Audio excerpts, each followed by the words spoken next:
Hola y bienvenidos. Hoy es jueves 4 de diciembre de 2025. Hoy vamos a meternos de lleno en la vida de una de las figuras más icónicas y también más complejas del siglo XX, Diana, princesa de Gales. Pero no lo vamos a hacer de cualquier manera. Tenemos aquí una fuente que es en sí misma una bomba. La biografía de Andrew Morton, Diana, su verdadera historia en sus propias palabras. Un libro que cuando salió hizo temblar, vamos, los cimientos del Palacio de Buckingham. Claro, y es que hay que entender una cosa, esto no es una biografía más, ¿eh? Es lo más parecido que existe a una autobiografía clandestina. Fue un acto de rebelión casi suicida. Totalmente. Estamos hablando de horas y horas de cintas. Cintas que grabó ella misma en secreto en su salón del Palacio de Kensington. Sabía que si la pillaban, las consecuencias podían ser terribles. Uf, es la voz de una mujer que sentía que la habían silenciado, ¿sabes? Que la habían convertido en un maniquí sonriente y que dijo, se acabó. Decidió volar por los aires esa imagen, pero de una forma muy controlada. Y justo por ahí queríamos ir.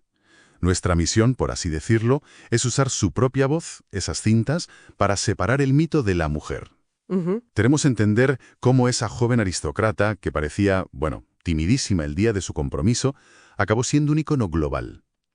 Y sobre todo, desentrañar esa lucha desesperada que libró, no solo contra una institución, sino contra ella misma, para ser dueña de su historia. Empezamos por el principio de todo, el propio libro. Ujú. A ver, para que nos situemos, estamos en 1991. La imagen que el mundo tiene de los príncipes de Gales es la de las revistas Glamour, el futuro de la monarquía. Un periódico de la época, de hecho, llega a decir que son un frente unido ante el mundo. Un frente unido. ¡Qué ironía! Tal cual. Porque lo que Merton destapa es que, de puertas para adentro, ese frente era una ruina absoluta. Diana se sentía tan prisionera que estaba literalmente planeando huir a Australia con sus hijos. Y es ahí, en esa desesperación, donde nace la idea del libro. Es un movimiento radical. Sí. Se siente ninguneada por lo que ella llamaba los hombres de traje gris, los asesores de palacio que lo controlaban todo. Así que decide saltárselos.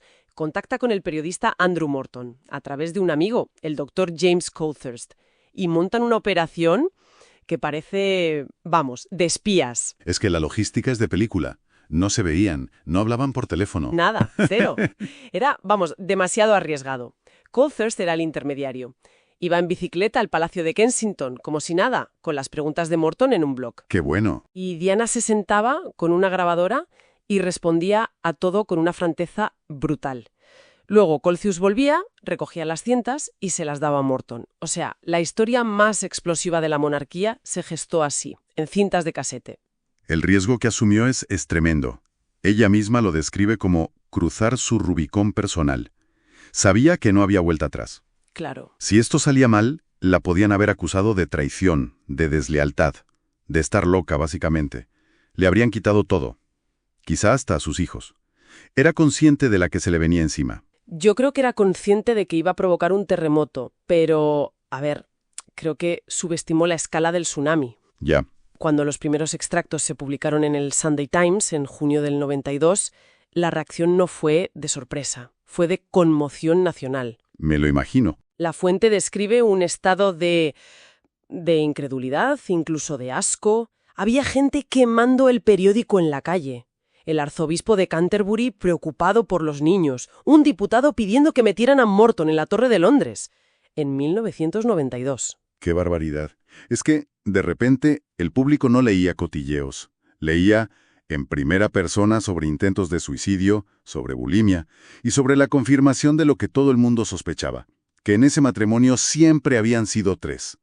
El cuento de hadas se hizo añicos en un fin de semana. Y es que para entender por qué una mujer en su posición llega a ese nivel de desesperación, a esa bulimia, a esos gritos de ayuda, la fuente nos obliga a rebobinar. Mucho. Desde luego. No se puede entender a la mujer sin entender a la niña. Exacto. El libro deja claro que las grietas en el cuento de hadas aparecieron mucho antes de que conociera a ningún príncipe. Totalmente. Ella misma dice que su recuerdo más antiguo es el olor del plástico de su cochecito, pero el más vívido, el que la marca a fuego, es el sonido de los pasos de su madre marchándose de casa. Uf, qué duro. El divorcio de sus padres fue una guerra. Ella describe escenas terribles, ver a su madre llorar, a su padre abofeteándola en una ocasión, y sobre todo esa sensación de tener que elegir entre los dos. Y encima una inestabilidad tremenda. La fuente habla de un desfile constante de niñeras y algunas eran directamente crueles. Sí, lo de la niñera que les pegaba con una cuchara de madera es escalofriante. Te da una idea del caos emocional que vivió. Claro. Y de todo ese caos surge un sentimiento que la acompañará siempre, el de sentirse diferente. Hay una cita en las cintas que a mí me parece reveladora. ¿Cuál? Dice, sabía que iba a un sitio distinto, pero no tenía ni idea de a dónde. No es arrogancia, ¿sabes? Es casi una premonición, una sensación de ser otra que la definirá toda su vida dentro de la familia real. Y esa herida del abandono, esa necesidad de defender a su madre, explota años después en una escena increíble. Ocurre en el ensayo de la boda de su hermano, en el 89. Su madrastra, Rain Spencer, a la que odiaban, ignora a su madre. Y Diana, por primera vez en 22 años, estalla. Es que es una catarsis. Se enfrenta a Rain, que le dice algo como «No tienes ni idea del dolor que tu madre le causa a tu padre». Y la respuesta de Diana es de una furia contenida durante 2 décadas. Le dice «Dolor, Reine. Esa es una palabra cuyo significado se te escapa por completo. Tienes mucho que aprender». Qué bueno. Lo fascinante no es solo que defienda a su madre, es que está ensayando, ¿sabes? Está aprendiendo a confrontar. Es un preludio de lo que haría después a una escala mucho mayor. Después de una infancia así, buscando aprobación, buscando una figura estable, aparece Carlos. Pero lo que me fascina de la fuente es que su primera impresión no es la de un príncipe azul, ¿verdad? Para nada. Es casi lo contrario. Lo describe con una palabra. Triste. Dios, qué hombre más triste, pensó. Qué curioso. Y creo que eso es clave. No se enamora del príncipe, se enamora de la idea de rescatar al hombre triste. Una dinámica que nace de su propia necesidad de ser necesitada. El problema es que ese hombre triste ya tenía a alguien que lo rescataba, Camilla Parker Bowles. Y la sombra de Camila está ahí desde el minuto 1, ¿eh? El libro detalla momentos que hoy nos parecen, señales de alarma gigantescas. Son brutales. Por ejemplo, poco antes de la boda, ella pilla a Carlos hablando con Camilla por teléfono desde el baño y le oye decir, «Pase lo que pase, siempre te querré». Uf. Ella cuenta que eso provocó una discusión muy desagradable. Pero claro, ¿qué haces? Ya estás metida en toda la maquinaria de la boda real. Hay un momento que parece de tensión psicológica pura. Ya prometidos, Camilla le invita a comer. ¿Sí? Y es una jugada maestra de poder, ¿eh? En una conversación que parece inocente, Camilla le pregunta, ¿vas a cazar a caballo cuando estés en Highgrove? Ah. Diana, que no monta, dice que no. Y con esa simple pregunta, Camilla le está diciendo, yo pertenezco a este mundo, yo comparto sus aficiones, yo encajo aquí, tú eres la extraña. Sutil pero demoledor. Y todo esto culmina en la boda. La imagen que tenemos es la del vestido, la carroza, pero la fuente nos cuenta la realidad. La noche antes, un ataque de bulimia terrible. Y durante la ceremonia, mientras avanza por el pasillo, confiesa que solo hacía una cosa: buscar a Camilla entre los invitados. Y la encuentra. ¿Te imaginas? En el que se supone que es el día más feliz de tu vida, buscando al amante de tu futuro marido. Su reflexión en las cintas es desgarradora. Dice, recuerdo estar tan enamorada de mi marido que no podía quitarle los ojos de encima. Pensé que era la chica más afortunada del mundo. Y añade, bueno, estaba equivocada en esa suposición. El dolor en esa frase es que lo resume todo. Pero llega un punto en que se cansa de ser espectadora. Años después, decide enfrentarse a Camilla, directamente. Y ese es el punto de inflexión, clarísimo. Es en una fiesta. Baja a buscar a Carlos y los encuentra a los dos solos. Podría haberse ido, pero no. Se sienta y con una calma que asusta le dice a Camilla, me encantaría hablar contigo. ¡Wow! A solas. Le dice que sabe perfectamente lo que está pasando. La respuesta de Camilla es casi un desafío. Tienes todo lo que siempre quisiste. Y la réplica de Diana es de una simplicidad que desarma. Quiero a mi marido. ¡Qué momento! Lo increíble de esto no es solo la confrontación, es el cambio interno. Por primera vez, se apropia del problema. Deja de ser algo que le pasa a ella para ser algo que afronta a ella. Ahí nace otra Diana. Sin embargo, esa armadura tardó mucho en forjarse. Y lo que más impactó al público del libro en su día fueron las confesiones sobre su salud mental. Habla de su bulimia con una franqueza que nadie esperaba. Cuenta que empezó la noche antes de la boda por los nervios y que en la luna de miel, se volvió absolutamente espantosa. Vomitaba hasta 4 veces al día. Era su única válvula de escape, ¿no? Lo único que podía controlar en una vida totalmente controlada. Exactamente. Y cuando eso no bastaba, recorría a las autolesiones que ella describe como un grito desesperado de ayuda. Hay un pasaje que es durísimo. Sintiéndose ignorada por Carlos, cuenta: «Cogí su navaja del tocador y me corté en el pecho y en los muslos. Había mucha sangre, pero él no reaccionó en absoluto». ¡Qué horror! Buscaba una reacción, una señal de que a alguien le importaba su dolor. Y lo más brutal es cómo reacciona la institución a esto. O mejor dicho, cómo no reacciona. No había ninguna comprensión. Cero comprensión. En las cintas Diana cuenta que la propia reina le dijo que la razón por la que su matrimonio iba mal era por su bulimia. La culpaban a ella. Tal cual. Veían la enfermedad como la causa, no como la consecuencia de un sistema que la estaba aplastando. El incidente de Vancouver lo resume todo. Se desmaya en un acto oficial. La reacción de Carlos no es de preocupación, es de enfado. La regaña por haberse desmayado en público en vez de tranquilamente detrás de una puerta. Es de una frialdad que cuesta procesar. Mientras el mundo la adoraba, dentro de Palacio la trataban como a una niña problemática. Y ese contraste la estaba matando. Hay una cita en la fuente que lo clava. Pero no se daban cuenta el público de que esa persona se estaba crucificando por dentro porque no se consideraba lo bastante buena.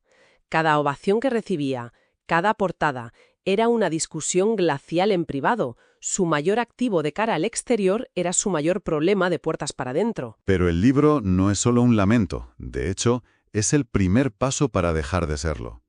Es la historia de su transformación, de cómo pasó de víctima a tomar las riendas. Sin duda. Publicar ese libro, de forma clandestina, fue su primer gran acto de autoafirmación. Fue la herramienta que usó para romper la jaula de oro. Y una vez fuera, empezó a encontrar un propósito real. Su trabajo humanitario dejó de ser una obligación para convertirse en su misión. El momento del abrazo al paciente con SIDA, eso es un antes y un después. Totalmente. Hay que ponerse en la época, Finales de los 80, principios de los 90. El SIDA era el cáncer gay, rodeado de un pánico terrible. Ya. La gente tenía miedo hasta de dar la mano. Y aparece ella, la princesa de Gales, y no solo da la mano sin guantes, sino que lo abraza. Esa imagen dio la vuelta al mundo. Fue usar su poder para desafiar prejuicios, no solo para cortar cintas. Y el otro gran propósito fue, por supuesto, ser madre. Estaba obsesionada con que sus hijos no repitieran su infancia. Obsesionada, o sea, rompió con todo el protocolo real de la crianza a distancia. Ella eligió sus colegios, los llevaba, los recogía y se empeñó en que vieran el mundo real. Las fotos de los príncipes en un McDonald's no eran una anécdota, eran una declaración de intenciones. El divorcio oficializa esa ruptura, y es un periodo agridulce. Por un lado, la libertad. Por otro, la humillación de que le quiten el título de Alteza Real. Sí, fue un golpe bajo de la reina y le dolió muchísimo. La fuente recoge la anécdota del joven príncipe Guillermo diciéndole: «No te preocupes, mamá, te lo devolveré cuando sea rey». Qué bonito. Pero ella convierte ese final en un nuevo principio. La subasta de sus vestidos más icónicos es un gesto potentísimo. Es como si dijera: «Esa Diana ya no existe», y renace como embajadora humanitaria global, sobre todo con la campaña contra las minas terrestres. Demostró que no necesitaba la monarquía para tener una influencia mundial. Al final, lo que nos deja esta fuente es la crónica de un viaje increíble, el de una joven desesperada que grababa cintas escondidas en su salón a convertirse en una de las mujeres más influyentes del planeta, una mujer que, contando su verdad, obligó a una institución de 1000 años a mirarse al espejo. ¿Y al reflejo que les devolvió? Bueno, ¿les obligó a cambiar? Desde luego, su legado es innegable.